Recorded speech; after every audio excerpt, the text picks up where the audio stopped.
Talk to you about how to produce content to grow your business without worrying about keywords and keyword research. So I've been showing this slide for years now because I believe so much in it, and I want you to believe in it, which is that buyers are searching for information that helps them make an informed decision. And the businesses that provide that information to those people are the ones that are going to win. So recently, a good friend of mine, Marcus Sheridan, did a webinar with us. And if you've ever seen Marcus, he talks about the 5 most important pieces and types of content that you should be producing for your business. It's all about cost, problems, versus or comparisons, reviews, and best.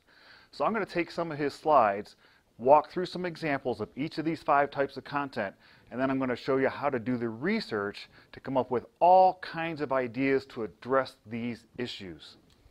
So what Marcus is most famous for is the fact that he had a pool company that was struggling in 2008 when the housing market started to decline. Nobody was interested in buying fiberglass pools.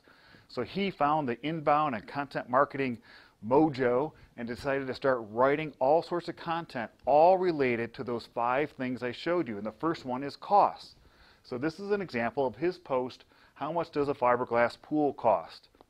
And I know you can't read this text, but if you could, or go to this page on his site, you start to read and you realize that he's actually talking more about automobiles in the beginning than pools.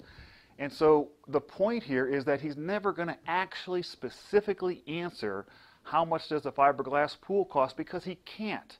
He doesn't know the access to your backyard, or how big of a pool you want, or how deep. Is it going to have a diving end? What's the backyard situation like? Right? So he's got to ask a whole bunch of questions, or his salespeople do when they talk to you. But he's addressing the issue in this piece of content. And that's what you can do too. And look what's happened here, is after he published that content, he ranks #1 in Google for all of these different keyword phrases, all wrapped around how much does a fiberglass pool cost. This is outstanding for him. This is what we all want, right?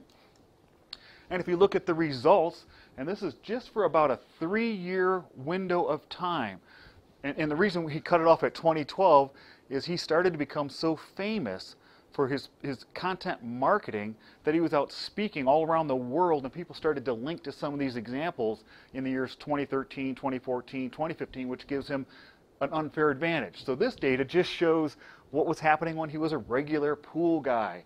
And this is the number of leads that came in from that single post talking about how much does a fiberglass pool cost. It adds up to well over 100 leads. And in fact, that single blog post brought him in more than $2.5 million in additional pool sales, just by addressing the cost and pricing issue of his products. Next, we're talking about problems, addressing problems. If you're in a business where you have competition, I assume most of you do, then you probably have salespeople from the other organizations who've maybe identified or made up some weaknesses about your products, your business, your services, whatever it might be. And you want to tackle those, if you're aware of those, tackle them head on. And so Marcus knew that his competition that provided concrete pools or above ground pools was going out and telling prospective pool customers that there were issues, problems with fiberglass pools. So he wrote a piece of content talking about that, tackling it head on. And look what happened. 32 leads came in based on that article. So you need to find what are the issues, what are the problems, what are people maybe talking about when it comes to your products and services, and have the courage to write about it, address it in your content, and you'll see positive results like this.